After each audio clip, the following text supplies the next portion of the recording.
ကိုယ့်ရဲ့ဖုန်းထဲမှာအသုံးပြုထားတဲ့ Gmail account ကိုမဟုတ်ဘဲနဲ့တခြားဖုန်းကွန်ပျူတာတွေမှာတခြားတယောက်ကဝင်သုံးနေလားဆိုတာကိုဝင်စစ်တဲ့နည်းလမ်းကိုပြောပြပေးမှာဖြစ်ပါတယ်။ဒါကတော့ Gmail account အသုံးပြုတဲ့တူတိုင်းမှာဒီနည်းလမ်းကိုသိထားတင်ပါတယ်။ဘာဖြစ်လို့လဲဆိုတော့ကိုယ့်ရဲ့ Gmail account တစ်ခုလုံးကတခြားဖုန်းကွန်ပျူတာတွေမှာတယောက်ကဝင်သုံးနေတယ်ဆိုရင်တော်တော်လေးကိုအန်ဒီရှိတယ်ပေါ့နော်။အန်ဒီရှိတယ်ဆိုတာကိုယ့်ရဲ့ဖုန်းတစ်ခုလုံးကိုအဲ့ဒီတခြားဖုန်းတစ်လုံးကနေပြီးတော့ထိန်းချုပ်လို့ရသွားနိုင်တဲ့အထီကိုရောက်သွားနိုင်တယ်ပေါ့နော်အဲ့ဒါကြောင့်မို့ကျွန်တော်တို့ကကိုယ့်ရဲ့ဖုန်းထဲမှာ login ဝင်ပြီးတော့အသုံးပြုထားတဲ့ Gmail account ကတခြားတယောက်ရဲ့ဖုန်းကွန်ပျူတာတွေမှာ login ဝင်သုံးနေလားဆိုတာလေးကိုဘယ်လိုဝင်စစ်ရမလဲဘယ်လိုထုတ်ပြရမလဲဆိုတာကိုကြည့်လိုက်ရအောင်ကိုယ့်ရဲ့ဖုန်းထဲမှာရှိတဲ့ Gmail software ကိုဝင်သွားလိုက်ပါ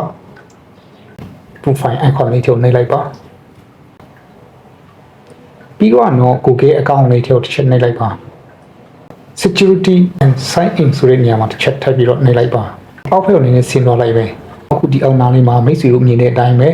ကိုယ့်ရဲ့လက်ရှိဒီ Gmail account ကိုမဟုတ်ဘဲနဲ့တခြားသောဖုန်းကွန်ပျူတာမျိုးစားတွေမှာ login ဝင်ပြီးတော့အသုံးပြုနေတယ်ဆိုလို့ရှိရင်တော့ဒီနေရာမှာအခုလိုလေးပြပေးနေမှာဖြစ်ပါတယ်ဗောနော်ဘာဖုန်းမျိုးစားဆိုတာကိုဒီနေရာမှာအခုလိုလေးပြပေးနေမှာဖြစ်ပါတယ်တော့အကုန်လုံးကိုကျွန်တော်ကြည့်ချင်နေဆိုရင်အောက်နားလေးမှာ auto byte ကိုနှိပ်ပြီးတော့ဝင်ကြည့်လို့ရတယ်ဗောနော်Okay ဒါဆိုရှင်တော့အကုန်လုံးပေါ်လာမှာဖြစ်ပါတယ်ဗောနော်ပါဖုန်းမျိုးစားပါကွန်ပျူတာမျိုးစားဆိုပြီးတော့ဒီမှာပြပေးနေမှာဖြစ်ပါတယ်အဲ့တော့ကျွန်တော်အနေနဲ့အဲ့ဒီဖုန်းကွန်ပျူတာတွေထဲကနေပြီးတော့ကိုယ့်ရဲ့ဒီ Gmail account ကိုထုတ်ပြချင်တယ်ဆိုလို့ရှိရင်တော့အဲ့ဒီဖုန်းကွန်ပျူတာမျိုးစားထဲမှာကို click နှိပ်ပြီးတော့ဝင်လိုက်မယ်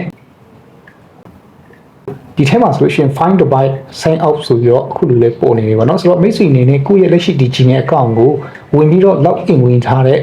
အဲ့ဒီဖုန်းကွန်ပျူတာမျိုးစားကိုကိုကခြေခံလိုက်ချင်တယ်ဆိုလို့ရှိရင်တော့ find device နေရာမှာနှိပ်ပြီးတော့ခြေခံလိုက်လို့ရတယ်ဒါမှမဟုတ်ကိုကတခါလေးချက်ချင်းဇာတ်မရှုပ်ချင်မှု sign out ပဲလုပ်လိုက်ချင်တယ်ဆိုလို့ရှိရင်တခါလေး sign out ကိုနှိပ်ပြီးတော့မှကိုရဲ့ Gmail account ကိုအဲ့ဒီဖုန်းကွန်ပျူတာတွေကနေပြီးတော့ထုတ်ပြလိုက်လို့ရပါတယ်ပေါ့နော် sign out လုပ်ပြီးသွားပြီဆိုတာနဲ့ချက်ချင်းတခါလေးကျွန်တော်တို့ရဲ့ဒီ Gmail account ရဲ့ password အသစ်တွေကိုတခါလေးချိန်ပေးဖို့လိုတယ်ပေါ့နော်ပြီးလို့ရှိရင် recovery phone တွေ recovery email တွေတခါလေးထည့်သွားလိုက်ပါဒါမှတန်ရင်ကျွန်တော်တို့ရဲ့ဒီ Gmail account ကလုံခြုံမှာဖြစ်ပြီးတော့တခြားတယောက်ကအလွယ်တကူဝင်တုံးလို့ရမှာမဟုတ်တော့ပါဘူးဟုတ်ကဲ့ပါဒီဗီဒီယိုလေးကတော့ဒီလောက်ပါပဲအားလုံးပဲအဆင်ပြေပါစေခင်ဗျာ